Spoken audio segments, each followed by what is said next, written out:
بسم اللہ والصلاۃ والسلام علی رسول اللہ، اما بعد۔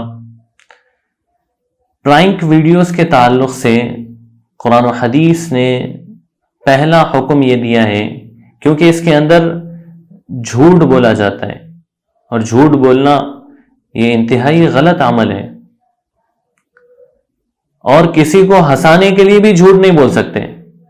حدیث کے اندر مسند احمد کی حدیث ہے، اللہ کے نبی نے ارشاد فرمایا کہ کوئی کسی کو ہنسانے کے لیے جھوٹ بولے تو اس کے لیے 3 مرتبہ ہلاکت ہے۔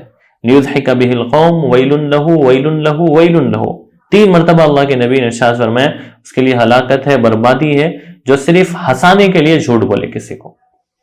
تو پرانک ویڈیوز میں ہنسانے کے لیے جھوٹ بولا جاتا ہے، اور اللہ کے نبی نے خصوصاً ہنسانے کے لیے جھوٹ بولنا منع فرمایا۔ دوسرے پرانک ویڈیوز کے اندر دوسری غلطی جو ہوتی ہے وہ دھوکہ دینا، کسی کو دھوکہ دینا منع ہے۔ اللہ کے نبی نے ارشاد فرمایا من غش فلیس منا، کوئی کسی کو دھوکہ دے تو وہ ہم میں سے نہیں ہے۔ تو اگر کسی کو ہنسانے کے لیے دھوکہ دیا جا رہا، اس کو کال کر کے اس کو جو ہے کسی بھی اعتبار سے دھوکہ دیا جا رہا، تو یہ انتہائی غلط بات ہے۔ اس لیے پرانک ویڈیوز دیکھنا، بنانا، اس کو سننا یہ منع ہے، نہیں کر سکتے۔ تیسری بنیادی خرابی پرانک ویڈیوز کے اندر یہ ہے کہ اس کے اندر ہنسی اڑائی جاتی، کسی کی ہنسی اڑائی جاتی، مذاق اڑایا جاتا اس کو الو بنایا جاتا، وہ انتہائی منع ہے۔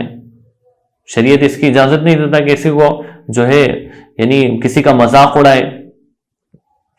اسی طرح چوتھی بنیادی غلطی پرانک ویڈیوز کے اندر یہ ہے کہ تکلیف دے کر ہنسایا جاتا ہے، کسی کو تکلیف دی جا رہی، کوئی چیز رکھ دی گئی اور آدمی آ کے گر جا رہا، کوئی کلر اس کے اوپر ڈال دے رہے، اس سے اس کا چہرہ بگڑ جا رہا، اس کے کپڑے خراب ہو جا رہے ہیں۔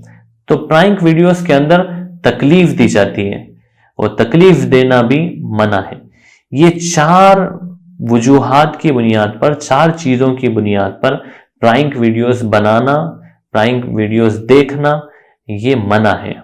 اس کو نہ دیکھ سکتے ہیں، نہ بنا سکتے ہیں، نہ اس کو سن سکتے ہیں۔ اللہ رب العزت عمل کی توفیق عطا فرمائے۔ وما علینا الا البلاغ۔